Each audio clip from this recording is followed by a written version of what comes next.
I'm really pleased to be here today in the TV studio of the Career and Technical Education Program at Southern Westchester BOCES. It's a wonderful opportunity to speak with the Mamaroneck Larchmont community, and a wonderful opportunity for all of you to understand how well we're training our young students. So I'd like to thank the students who are taping this morning: Andy Arroyo, who's from the Portchester schools; Joseph Bucafuska, who's from the New Rochelle School. Sorry about that, Joseph. Jacob Roma, New Rochelle, and Matthew Olivia from the Harrison schools. But we're gathered this afternoon to celebrate the work of two drum majors, Kay Francis Roberts and Clifford Wolf. And I'd like to thank them for the work they've accomplished, for their contributions to humanity, and for their commitment to social justice. Now, we have a theme today, and I thought we'd take the time to explore the continuing quest for individual freedom. And for these comments, since I'm a teacher, I will use public schools as our lens. The greatest problem facing public education today may actually be the absence of a collective belief that offers a clear vision about the purpose of education in a democratic society.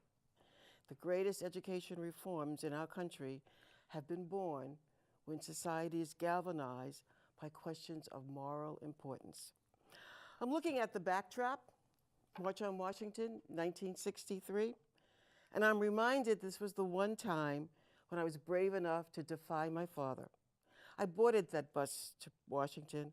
I wanted to be a marcher for freedom. That was 1963, and I was a Brooklyn College student. The only path out of poverty for me was the college. My question for all of us today is, why are we still marching? Why is that bus still moving along? The powerful voice of Dr. King was not really silenced by a gun. His ideas are still a source of inspiration for people who seek peace and justice. King placed the struggle against injustice in a broader context, within the context of a contentious debate between those who believe educational improvement requires out-of-school factors, such as poverty and social services, and those who believe schools can and must make substantial progress on their own. I want to remind us, as you talk about this after my speech, that all of the great social justice movements in America, from voting and civil rights to labor and the women's rights movement, were all led by citizens fed up with an intolerable status quo. That is how societies change. So I've been given a humbling task: blend the glue that binds the continuing history of bigotry and hatred across the planet and define the context as a sphere for healing. I'm going to conclude my comments with a set of challenges developed by Dr. King, and which Elizabeth will lead you through, to which I have added one challenge.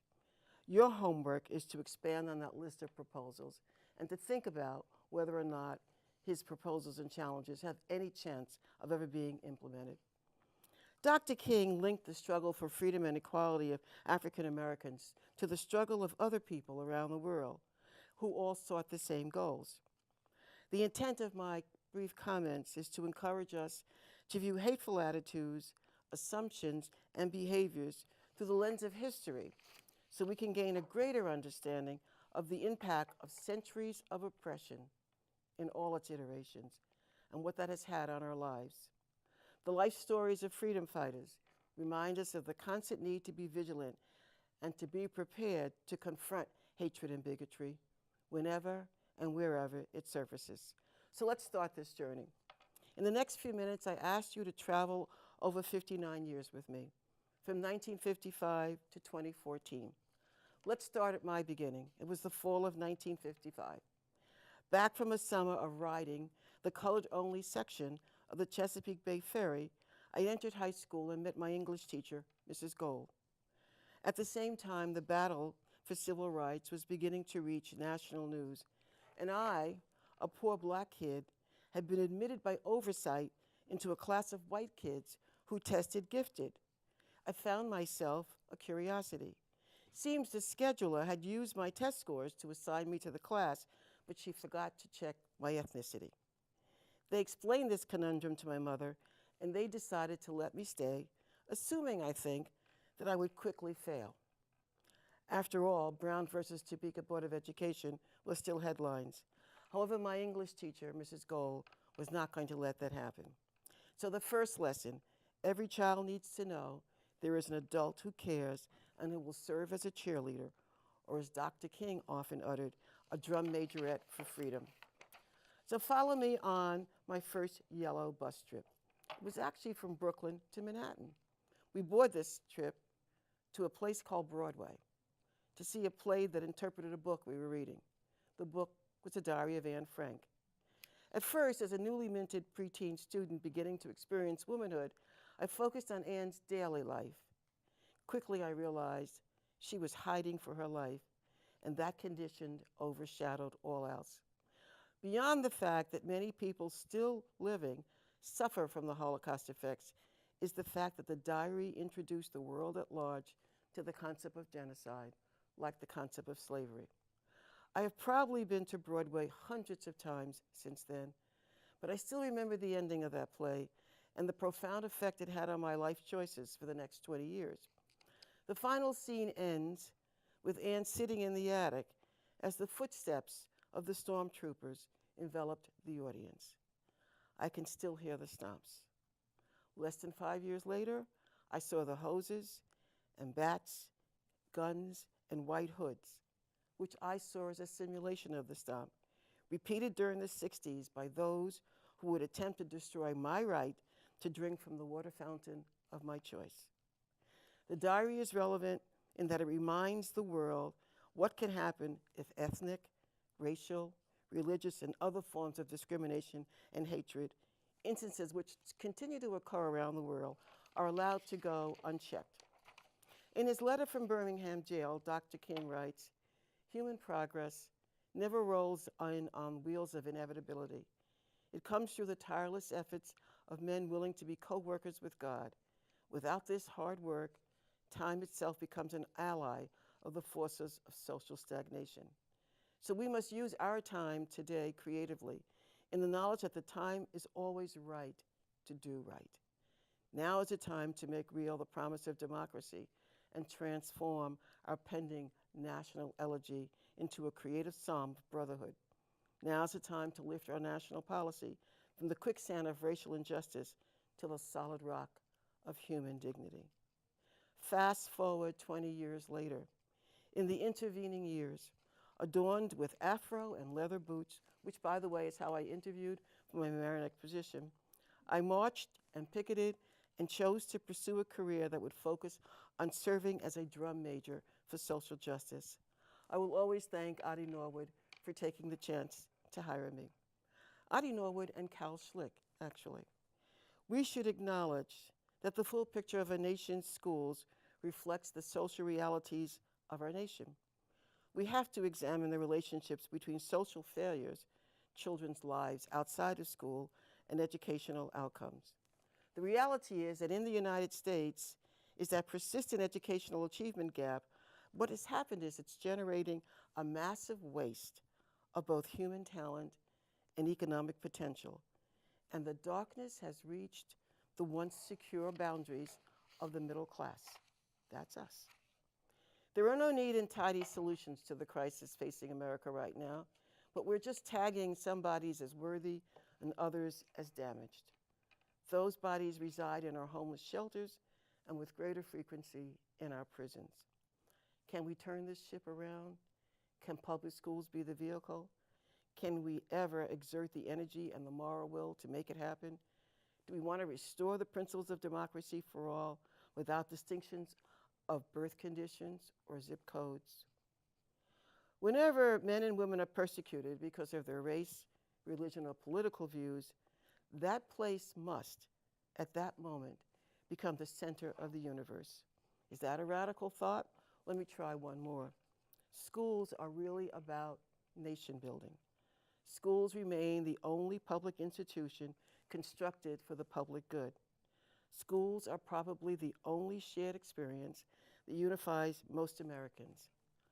I hope as an educator and as a member of the Board of Regents that we will not raise a new generation of adults who have high intellectual quotients, but low caring and compassion quotients, who have highly developed technology skills, but poorly developed consciences, who have a giant commitment to the big I, but little sense of responsibility to the bigger we, with access to the massive library of disconnected information available on the internet, but absent a moral context to determine its worth, with more and more knowledge and less imagination, with more and more worldliness and less wonder and awe for the everyday miracles of life. That's really the role of the Board of Regents. So welcome to the new normal. The new education reform bubble, formed by the government, corporate business, and the media. They're filled with hype and unproved optimism. Let's examine why Martin's dream is still a dream deferred. There are voices that tell an entirely different tale of what public education can be. While corporate education reformers declare an impending educational apocalypse, the author, Paul J. Thomas, sings of promise, sings of an educational system that does not accept poverty, that no longer marginalizes or maligns those mired in poverty. He wants to create a system, a public school system, that refuses to tolerate poverty. And that's really my theme for Dr. King. Poverty exists and poverty matters. That's why the dream is still deferred. Children are born into poverty. The achievement gap is a reflection of an income gap, which is really a reflection of a loss of hope. The lowest scoring 5% of American schools, while we have emphasized school closure and privatization, we have not addressed the root problem of poverty in the community where children's scores are low. If we're going to make a difference in the classroom, we also need to make a difference in the lives of all these children, many of whom struggle against the debilitating effects of poverty and trauma. Let me remind you, no one chooses to be poor. Believe this. No one wants to be poor. Being poor eats at your self-esteem. And in America, 6 out of 10 children born into poverty will enter adulthood still poor. It affects each and every one of us in this room. This is about hopelessness. Children enter school each day looking for the teachers who have not given up on them and who offer some tangible reasons for hope. Christoph, an op-ed writer for the New York Times, in a recent article on hope, asked if poverty and the loss of hope leads to a whirlpool of despairs, and if so, can they be retrieved? The answer is yes. We must have the moral will to make this happen. Schools in the early mid-20th century, which is when I attended school, were havens of hope. In America at that time, education was seen as the great equalizer. Is that about to become an abandoned tradition? Our schools, institutions, communities, and faith organizations need to work to reject and dismantle both racism and poverty. The first step to doing this is first to acknowledge the challenge. That's for all of you. And the second step is to join hands and across communities and overcome it. I scanned Dr. King's quotes for comments that could connect the atrocities of slavery and Holocaust and the continuing aftershocks, and quickly retrieve this statement. All life is interrelated. Whatever affects one directly affects us all. And finally, there are parallels in poetry. Now, Victoria Cook has authored a book on the history of the fight for democracy through 12 works of art. I would like to author a book one day, The Quest for Freedom, through 12 poems. So I'm going to give you excerpts from 2 poets that I think help us understand the quest from freedom. The first is from Maya Angelou, the famous poem, And Still I Rise. It's a wonderfully defiant, uplifting cry from the deep heart of America, which tells a story that I'm sure speaks to us all. The poem roots itself in the history of the African American people with its talks of slavery. And I'm going to offer just an excerpt. You may write me down in history with your bitter, twisted lies. You may trod me in the very dirt. You may shoot me with your words. You may cut me with your eyes. You may kill me with your hatefulness, but still like air I rise. Out of the huts of history's shame, I rise. This idea, coupled with a soulful rhythm, creates an atmosphere of unstoppable defiance. Now let's look at Gwyneth Lewis, who I found in the Holocaust Memorial Trust. And she writes, "The fight for justice starts and ends with me. Truth is the sound of what I may say. I can only be well when others are free. And right has a price I'm prepared to pay. I refuse to be afraid of force or hatred. I will pull their lies like weeds, plant gardens of more generous seeds. If I turn my back and walk away, who'll ask for others what I want for me? I can only be well when others are free, and right has a price I'm prepared to say and pay." So I think you get the gist of my reflections and the continuation of this dream. We face the task in our country of rebuilding a sense of community, hope, civility, caring, and safety for all those who choose to call America home. Our children, their spirits fragile and in formation, need to embrace hope and a sense of security and a belief in America's fairness and in their ability and right to dream, that's still a very important word, about and work towards a future that is not characterized by a loss of spirit or ethnic atrocities. Today, Dr. Martin Luther King is most often remembered as a crusader for racial equality. He was also a crusader for economic justice. Those struggles were intertwined for him. He knew they were inseparable, the twins of racial injustice and economic injustice. Much of King's career reflects this belief. The famed 1963 March on Washington's full name was actually the March on Washington for Jobs and Freedom. And in the last year of his life, King poured most of his energy into launching the Poor People's Campaign, an organization dedicated to advocating for economic justice. We need to revive that campaign. While Jim Crow laws are long gone, and I can drink from any water fountain that I choose to, economic inequality, and especially racially stratified inequality, has intensified in recent years. Our president has even referred to inequality as a defining challenge of our time. So Dr. King had 4 proposals, and I'm going to add 1 to them. The first proposal he had was to ratify an economic Bill of Rights. In 1968, members of his premier civil rights group, the Southern Christian Leadership Conference, drafted a letter demanding an economic and social Bill of Rights that would promise all citizens the right to a job, the right to an adequate education, and the right to a decent house, among others. It cannot take another 2 centuries for this to occur in a country where there is no real right to life, liberty, and the pursuit of happiness from people who are condemned by the accident of birth to an existence of hereditary, economic, and social misery. While the Southern Leadership Conference was specifically concerned with the ways in which economic inequality perpetuated racial inequality, they made clear that the rights they proposed would apply to all citizens. Sounded radical at the time. The second was to guarantee everyone a basic income, no strings attached. King believed that every person was entitled to a livable income, whether they worked or not. In his 1968 book, Where Do We Go From Here? Chaos or Community, he called for unconditional cash transfers to every American citizen. These cash transfers wouldn't just be enough to scrape by. King thought that a guaranteed income must be pegged to the median income of society, not at the lowest levels. Now, we all know what needs to be done to provide the escape hatch from poverty. We know that. We know the role schools play in providing that escape hatch. The question is not what is to be done. The question is, do we have the will to do it? His third proposal was to build a powerful labor movement. King spent much of his career working with labor unions while also working to push them in a radical direction.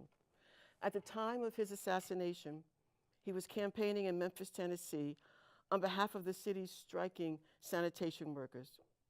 He delivered his final address, the famous "I've been to a mountaintop" speech, to a crowd of predominantly black sanitation workers and supporters, and he supported their right to form a union.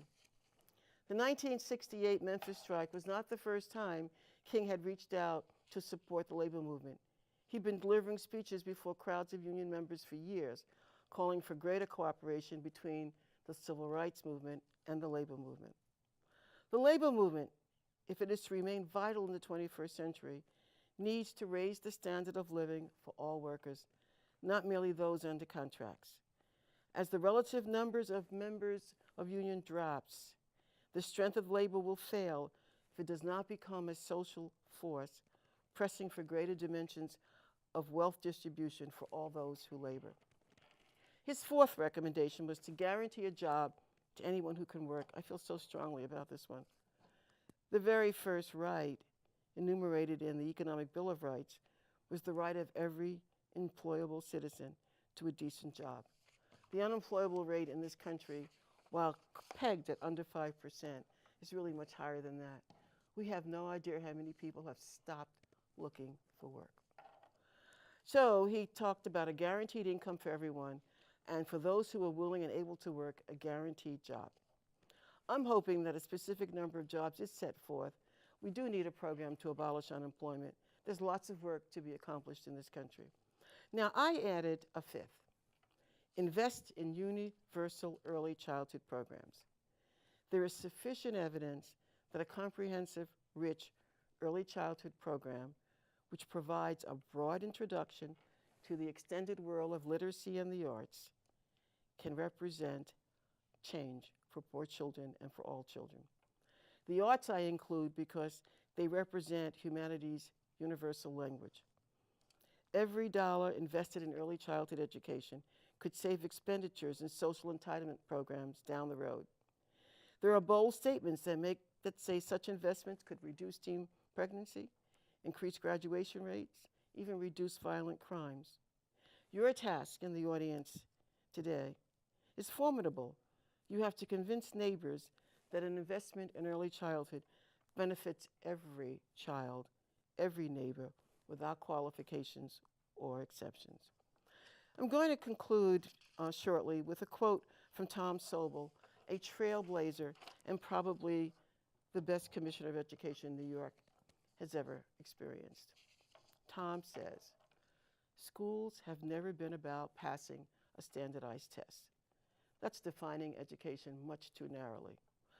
I don't mean to diminish the centrality of academic competency, but it's the application of this knowledge to life settings that is the real measure of competence.